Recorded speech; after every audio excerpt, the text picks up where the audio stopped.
Puspusan na ang paghahanda ni Emma Tiglao sa Miss Grand International Coronation Night sa darating na Oktubre sa Thailand.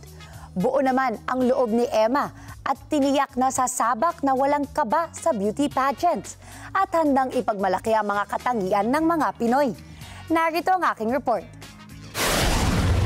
Sa isang pagtitipon na ginanap sa isang kilalang luxurious hotel sa Maynila, ibinahagi ni Miss Grand Philippines 2025 Emma Tiglao ang kanyang mga saloobin, mga adhikain at ang kanyang pagkasabik sa nalalapit na Miss Grand International Competition sa Oktubre.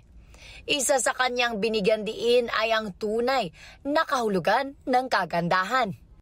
It's not just about having a beautiful skin, but you being confident on the inside. It radiates kasi. If you have confidence, if you know yourself really well, then you're at peace. Samantala, para naman kay ALV Director Arnold L. Vega-Fria, ang Pangulo ng ALV Pageant Circle at National Director ng ilang malalaking international pageants gaya ng Miss World Philippines at Miss Grand Philippines. Gagawin ng kanyang organisasyon ang lahat upang makamit ang back-to-back win at maibigay ang malaking karangalan sa bansa. Parang she's the perfect epitome of the requirements of Miss Grand. I can feel and I can sense na baka this time is the first time we will do the back-to-back. That's really what we're aiming for. That's why we're gonna work so hard para mabigyan natin naman ng honor ang ating country to win a back-to-back crown sa Miss Grand International. Bagaman mabigat ang labanan para sa nalalapit na Miss Grand International Competition sa Thailand, buo ang loob ni Emma.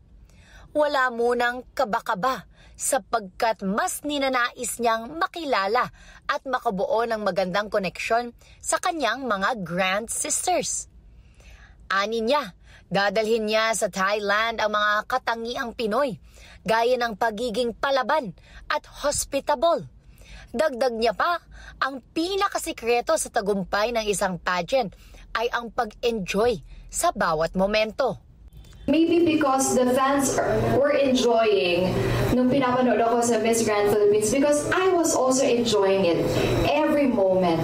And I am just grateful that I was also given another opportunity to compete again, because I thought signing off na, pero may signing in pa pala.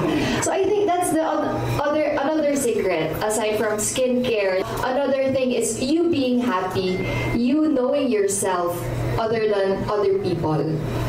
Batid din ng madla, fans at media ang malaking suportang ibinubuhos sa kanya dahil itinuturing siyang presumptive winner ng darating na Miss Grand International.